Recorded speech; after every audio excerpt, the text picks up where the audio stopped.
Assalamualaikum warahmatullahi wabarakatuh. Selamat pagi anak-anak ibu semua. Bagaimana kabarnya hari ini? Mudah-mudahan kalian semua dalam keadaan sehat walafiat. Hari ini masih bersama dengan Bu Anggi. Kita masuk ke tema 8 atau tema H, subtema 2, perubahan lingkungan, pembelajaran 1 sampai dengan 3.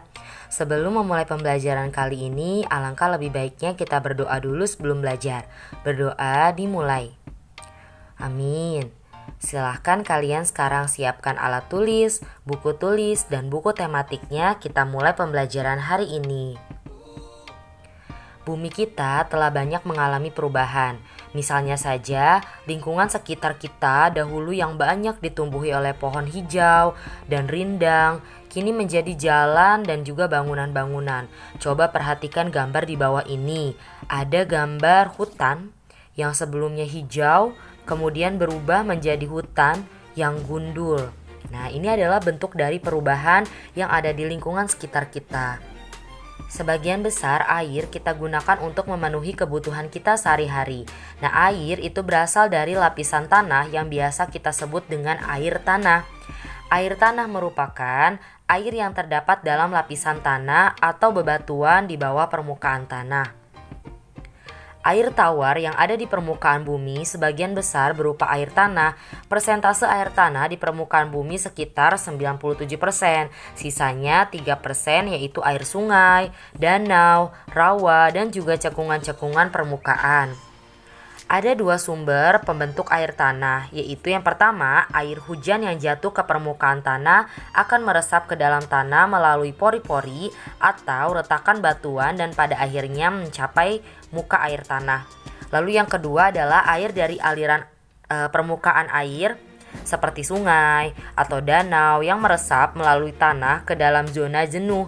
Zona jenuh adalah suatu lapisan tanah yang tidak terhubung dengan udara luar. Ketersediaan air di tanah dipengaruhi oleh beberapa faktor, antara lain yang pertama adalah curah hujan. Curah hujan dapat mempengaruhi ketersediaan air tanah karena sumber air tanah itu berasal dari air hujan yang turun.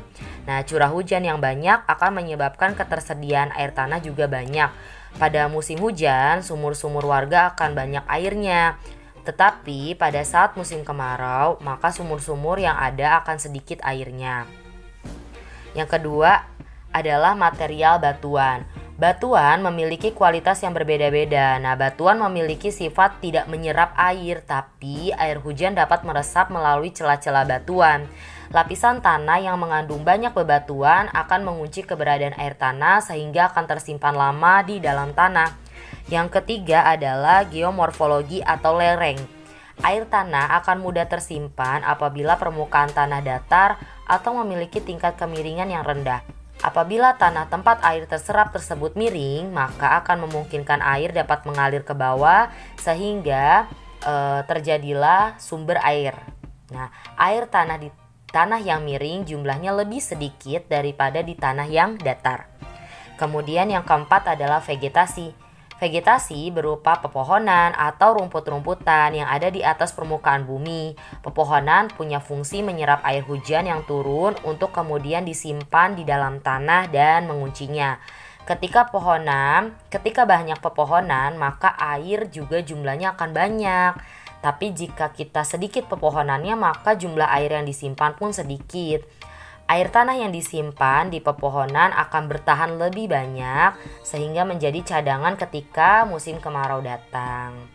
Nah, itu adalah ketersediaan air dan faktor-faktornya. Manusia selalu beraktivitas untuk memenuhi kebutuhan hidupnya, tetapi ada beberapa aktivitas manusia yang dapat mempengaruhi siklus air. Berikut aktivitas-aktivitas manusia yang mempengaruhi siklus air yang ada pada akhirnya akan mempengaruhi ketersediaan air bersih. Yang pertama adalah pembangunan lantai beton. Nah, pembangunan lantai beton biasanya diperuntukkan untuk permukiman penduduk, pembangunan gedung-gedung, dan jalan raya.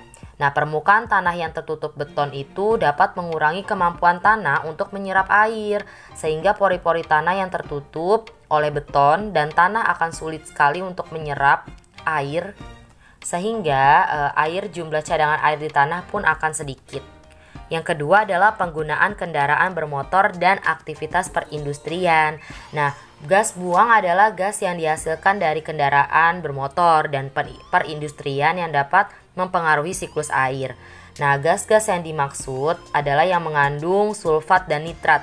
Nah, gas tersebut akan menuju atmosfer dan akan bereaksi dengan uap air sehingga nanti ketika turun hujan akan menjadi hujan asam. Nah, hujan asam ini akan berbahaya dan mencemari sungai dan juga danau, sehingga akan mematikan juga tumbuhan serta batuan-batuan di sekitarnya akan menjadi rapuh. Yang ketiga adalah penebangan hutan secara besar-besaran. Nah, pepohonan di hutan apabila ditebang itu dapat mengakibatkan jumlah air yang disimpan pun sedikit. Nah, penggundulan hutan juga dapat mengakibatkan kemampuan tanah dalam menyerap air pun menjadi lebih sedikit. Nah, penebangan hutan yang terletak di lereng itu dapat menyebabkan terjadinya tanah longsor. Yang keempat adalah pengambilan air tanah secara terus-menerus. Pemanfaatan sumber daya air tanah harus dilakukan secara bijak. Apabila pengambilan air tanah dilakukan secara terus-menerus, tanpa adanya jumlah air yang masuk ke dalam tanah, maka dapat mempengaruhi cadangan air tanah itu sendiri. Selain faktor aktivitas manusia, ternyata ada faktor alami yang mempengaruhi siklus air, yaitu adalah bencana alam seperti gunung meletus dan kebakaran hutan. Nah, saat gunung meletus, gunung akan mengeluarkan awan panas yang menutupi atmosfer dan awan ini akan mengandung debu-debu vulkanik dan juga sedikit uap air. Hujan yang dihasilkan bukan hujan air tetapi lebih ke hujan abu. Nah, ini akan mempengaruhi ketersediaan air di sekitar daerah tersebut. Begitupun dengan hutan yang dibakar, akan mengakibatkan berkurangnya jumlah tumbuhan. Tumbuhan itu sangat penting untuk proses siklus air dan ketersediaan air di dalam tanah, sehingga jika tumbuhannya hilang, maka proses peresapan air ke dalam tanah pun akan terganggu dan akhirnya ketersediaan air pun menjadi sedikit. Telah kita ketahui sebelumnya bahwa aktivitas manusia itu dapat mempengaruhi siklus air. Perubahan yang terjadi akibat aktivitas tersebut seringkali berdampak pada ketidakseimbangan lingkungan. Kita perhatikan teks berikut. Rimbunnya pepohonan di Gunung Gerodong, Kabupaten Bener Meriah, Aceh menyebabkan warga di kaki gunung itu tidak kekurangan air. Air mengalir deras tampak di setiap sudut sepanjang waktu. Anak-anak diajarkan mengenai pentingnya pohon untuk menyimpan air sejak di bangku sekolah hingga dewasa. Mereka meyakini pentingnya menjaga kelestarian hutan. Nah, ini adalah penggalan teks, yaitu teks dari teks non-fiksi. Apa itu teks non-fiksi? Teks non-fiksi adalah tulisan yang berisi fakta dan sesuai dengan datanya. Nah, teks fiksi itu dapat kita temukan dalam artikel berita, entah itu di surat kabar atau artikel di internet, biografi dari seseorang, teks sejarah, atau teks dalam jurnal. Tadi adalah berupa artikel dari berita di surat kabar ya. Air merupakan zat yang sifatnya luwes dan bergerak mengalir. Sama seperti sebuah tarian, tarian yang indah akan menuntut keluasan dari penarinya. Selain keluasan penari, ternyata ada juga pola lantai. Itu akan sangat mendukung keindahan suatu tarian. Pola lantai adalah garis imajiner yang dilalui oleh penari pada saat melakukan gerakan tari. Pola lantai juga merupakan garis yang dibentuk oleh formasi penari kelompok. Ada dua garis besar atau garis dasar dari pola lantai. Yang pertama adalah garis lurus dan yang kedua adalah garis lengkung. Pertama, garis lurus. Pola lantai yang memberikan kesan sederhana tetapi kuat itu bentuknya adalah horizontal, garis lurus ke depan, diagonal, zigzag, segitiga, segi 4, dan segi 5. Itu yang dinamakan garis lurus. Gambarnya seperti ini ya. Lalu yang kedua adalah pola lantai garis lengkung. Berarti pola lantai yang memberikan kesan rumit tetapi lembut. Bentuknya adalah seperti lingkaran, angka 8, garis lengkung ke depan atau garis lengkung ke belakang seperti pada gambar. Contoh bentuk pola tarian akan berbeda dengan yang lainnya. Contohnya, tarian pendet akan menggunakan pola lantainya melengkung. Sedangkan tari piring akan menggunakan pola lantai garis lengkung tetapi membentuk lingkaran juga. Banyak sekali profesi yang ada di lingkungan kita. Nah, profesi kuli bangunan dan juga berkebun itu adalah termasuk jenis usaha yang dikelola oleh perseorangan. Usaha perseorangan itu dilakukan oleh satu orang.